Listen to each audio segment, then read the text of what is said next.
L'histoire se déroule à Petit-Bourg en Martinique, secteur de rivière salée en général plutôt calme, mais qui, comme toutes les communes de l'île, peut parfois avoir son lot d'insécurité. Corinne, 32 ans, vit seule non loin du centre de la petite commune. Elle peut se rendre à pied à la supérette et arrive à la station d'essence en quelques minutes.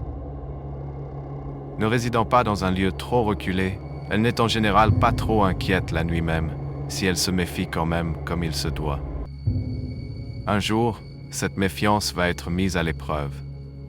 Elle avait décidé de rester chez elle calmement ce samedi-là, devant des séries sur son ordinateur, afin de décompresser de la semaine de travail. Elle pensait sortir le dimanche avec des copines, comme elle en avait l'habitude, donc aujourd'hui c'était repos complet. Vers 18h30, alors qu'elle était encore devant sa série, elle entend lourdement frapper à sa porte. Pas assez fort pour que ce soit trop inquiétant, mais quand même assez pour que ce soit étrange. Premièrement, elle n'attendait personne, et en général, les gens préféraient s'annoncer oralement quand ils se présentaient chez elle.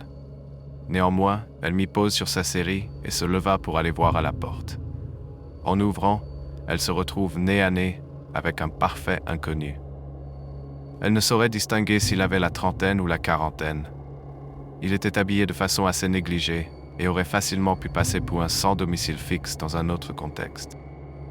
Son visage était creusé entre la fatigue et étrangement la colère, il semblerait. Déstabilisée, Corinne demanda maladroitement ce qu'il voulait, et là, il répondit avec un français assez hasardeux qu'il cherchait des petits jobs dans le quartier et qu'il pourrait s'occuper de son jardin si elle voulait bien. Le jardin de Corinne était minuscule et son oncle s'en occupait déjà quand il le fallait. Donc elle lui répondit poliment « Non merci » et commençait à fermer la porte, mal à l'aise face à l'inconnu en piteux état. C'est à ce moment qu'il retint la porte afin de l'empêcher de se fermer. Corinne, prise de panique, lui ordonna de lâcher la porte et de la laisser tranquille. Elle commençait vraiment à avoir peur de l'inconnu qui la fixait avec cet air toujours aussi colérique sans aucune raison. La situation dura à peine quelques secondes, ce qui parut à la jeune femme une éternité. L'inconnu finit par lâcher la porte qu'elle ferma violemment et à double tour.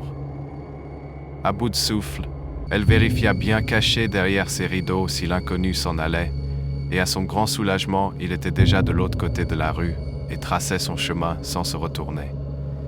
Elle vérifia bien qu'il quitte le pâté de maison, toujours caché derrière ses rideaux, puis reprit enfin son souffle, son cœur ralentissant petit à petit.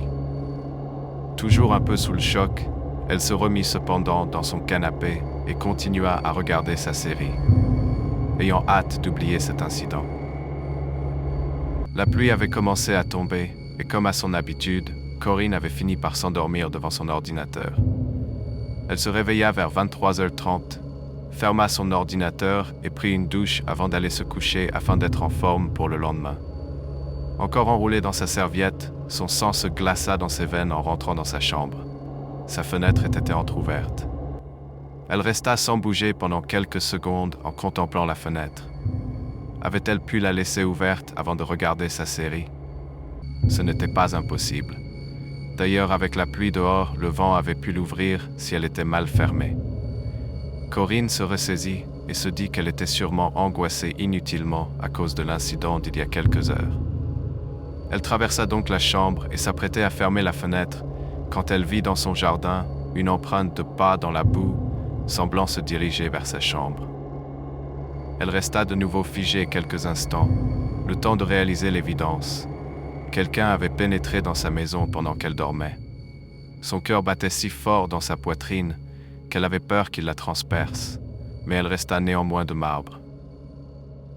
Elle se résolut à fermer calmement la fenêtre et se retourna calmement en apparence, mais effrayée de voir quelqu'un derrière elle, attendant patiemment. Mais il n'y avait personne. Elle traversa alors de nouveau la chambre et sans s'arrêter, mais sans se précipiter, sortit de sa maison tout en prenant son téléphone portable. Dehors, sous la pluie, elle composa directement le numéro des autorités et attendit leur arrivée de l'autre côté de la rue, sous la pluie, en serviette. Par chance, la commune était très petite, donc ils furent sur les lieux très rapidement. Après qu'elle leur ait raconté l'histoire, Il semblait assez dubitatif, et cela se voyait qu'il pensait qu'il s'agissait juste d'une jeune femme effrayée par le mauvais temps après avoir regardé trop de films. Par galanterie et pour la rassurer, ils lui dirent d'attendre dans leur voiture pendant qu'ils allaient vérifier dans sa maison si tout était en ordre. Après quelques minutes à les attendre, elle commençait effectivement à douter d'elle-même. Puis elle entendit des cris et des bruits de lutte venant bel et bien de sa maison. Son sang se glaça de nouveau. Quelques instants plus tard, les 2 gendarmes sortirent de la maison, encadrant un homme. Le même qui avait frappé à la porte de Corinne cet après-midi-là. Il était trempé, pieds nus, et avait toujours son expression colérique au visage. Corinne apprendrait plus tard que l'intrus avait enlevé ses chaussures afin de ne pas laisser de traces de boue dans la maison, ce qui aurait alerté la jeune femme de sa présence. L'inconnu était probablement resté caché sous son lit plusieurs heures, attendant le moment propice pour l'attaquer. Remarquer l'empreinte de pas dans la boue aura sans aucun doute sauvé la vie de Corinne.